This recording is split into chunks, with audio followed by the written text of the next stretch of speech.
Alright guys, my name is Kevin Barker and today we are installing nickel gap in our modern farmhouse job.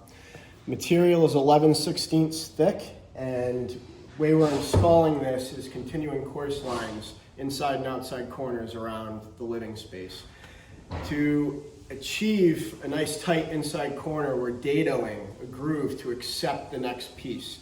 And hopefully, with that being said, that will minimize any gaps that may come over time due to shrinkage. So the way we're going about this is we made a jig. It's a tongue and groove jig. And this jig has a purposeful offset of 1.5 inches. And the reason I made it 1.5 inches is for my router, which is a Bosch Colt, has an 1.5 inch offset from a 3/4 bit on the shoe. So with that idea, we take this jig, pop it onto our nickel gap piece, and ride our router along this fence.